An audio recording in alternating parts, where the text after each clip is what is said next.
coming up tonight on News 7. Several fire departments responded to a structure fire in Danville. We have the latest details. We're 1 week away from Thanksgiving. What are local businesses doing to help? A well-known nonprofit organization in the community is on the move. But where are they going? We'll have all that and more. News 7 starts right now. Live from the Vermont Center for Community Journalism, this is News 7 at 5:30. Good evening, I'm Camille DeLongis alongside Dom Amato. A fire ripped through a Danville home this morning. Around 8 a.m., the Danville Fire Department responded to reports of a fully involved structure fire on Trestle Road. St. Johnsbury and Peacham were also called in as mutual aid. According to Danville fire officials, nobody was inside the home and there are no reported injuries. Authorities are still trying to determine what caused the blaze. The St. Johnsbury Development Review Board will be meeting on Tuesday to decide if a warming shelter will be allowed to open in town. The Warming Shelter Committee, which is made up of local nonprofits, has found a place on Hospital Drive that would be used to keep single homeless adults warm this winter. And with winter fast approaching, the committee hopes to get approval so they can have the shelter in place as soon as possible. Our goal has been to find some way to shelter folks who are in need of shelter this coming winter. And the Warming Shelter Committee is one step closer to that goal. After looking at several options around St. Johnsbury, they've finally settled on a suitable location. Northeast Kingdom Human Services is looking for permission to use one of their buildings on Hospital Drive as the facility. But finding this spot didn't happen overnight. There was backlash from residents and businesses. They're not opposing the service completely. They just want to see it planned responsibly as far as where it should be located. That's where the select board stepped in and decided the shelter could only be located in what they call the Health Services District. The committee has said themselves that homeless people in this area could have a history of mental health and substance abuse issues, and this sparks fear with many.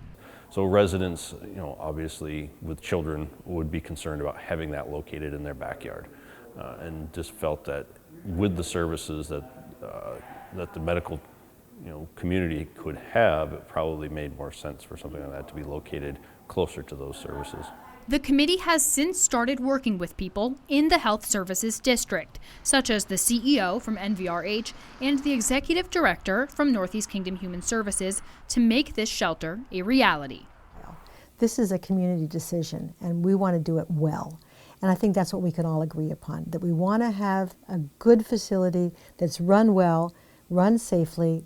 The committee's main goal for the shelter is connecting homeless people with services to help them address underlying issues. So in working with the Health Services District, it has helped them to find a place to do that. And this would be an opportunity to dig a little deeper individually and find out what is behind the homelessness. Is it, are there work challenges? Are there barriers? Are there mental health issues? Last year in St. Johnsbury, the state housed 62 single homeless adults in hotels during the winter, but that system didn't help solve anything other than a warm place to stay.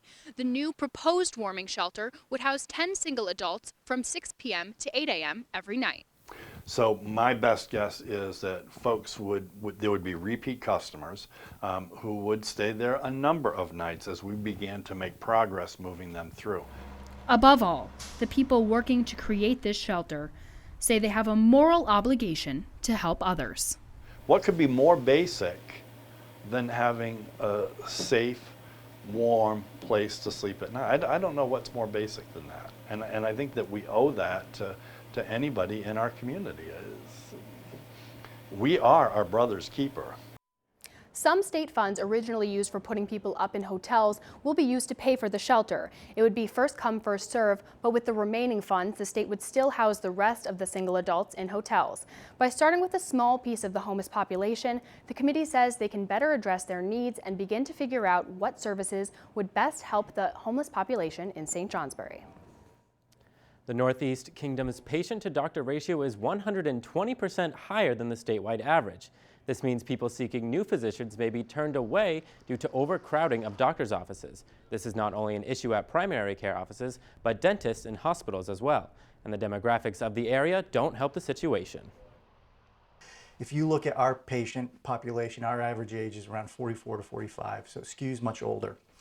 What that means is older patients, especially once people hit 65 and older, usually they have a lot more health challenges and they need a lot more health care. So the number of visits that they have to go to a doctor is much higher. Tester says the state agencies are actively recruiting doctors to Vermont's rural areas in order to decrease the strain on medical providers. Linden State College's Russian professor Alexander Shirkanov held a discussion at Linden State regarding terrorist attacks and the Islamic State. Shirkanov spoke about attacks on a Russian airplane at the end of October and the attacks on Paris last week. He also shed light on the common misconception that ISIS and Islam are one and the same, comparing ISIS as radical Islam in the same way Nazism and fascism would be considered radical nationalism. It's a tragedy.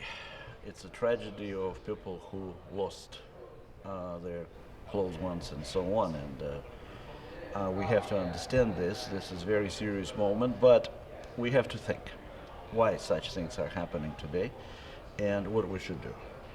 Shirkanov opened the floor to the audience and was encouraging responses to these controversial topics, asking students about how they feel about these events and other opinions on the war on terror or World War III. Imagine sharing your husband or wife not with one partner, but with multiple partners in a marriage. A descendant of polygamy, Jenot has written several books about the topic and has collaborated with international scholars to discuss their views. This afternoon, Benyon talked about her research and analysis at Linden State College of legalizing polygamy in North America. My research after 20 plus years of research has found the majority of cases are non-abusive, where law-abiding polygamists are actually trying to live consensual marriages, and it's very tricky. The relationships are very difficult, but they're not abusive. They're not breaking any laws. Her upcoming novel, The Polygamy Question, is due out this month.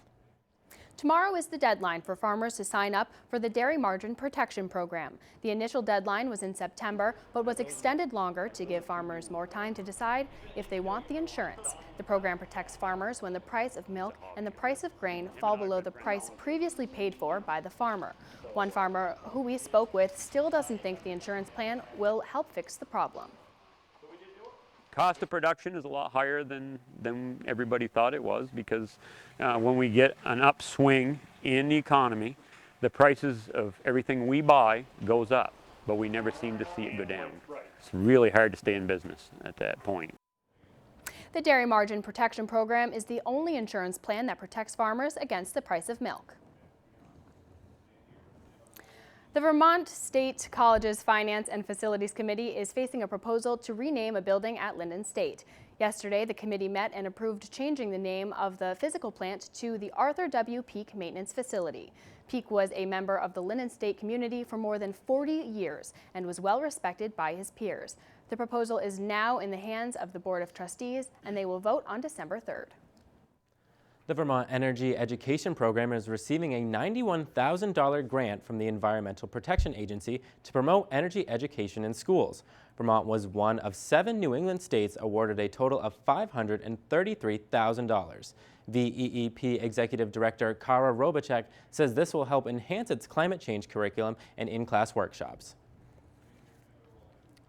Peacham is looking for someone to clear the town's walkway this winter. The walkway is located along Bailey-Hazen Road near the elementary school. Town officials say clearing the path will provide children a safe way to walk to school. Select Board members will be discussing the contract at the next Select Board meeting on December 2nd. And now Felicia Woody joins us with a first look at our forecast. Felicia, it's been a rainy and cold day today. Is this kind of weather here to stay?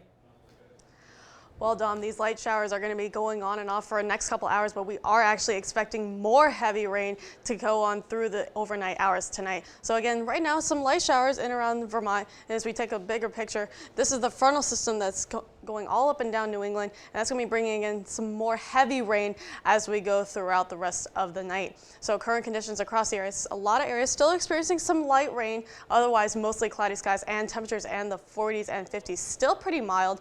But as we go throughout the evening until 7 to 11, rain showers will be ongoing and temperatures will be staying mainly in the lower 40s, because typically when it rains, temperatures don't vary too much. So coming up in my full forecast, we're going to talk about how long this rain trend is going to stick around.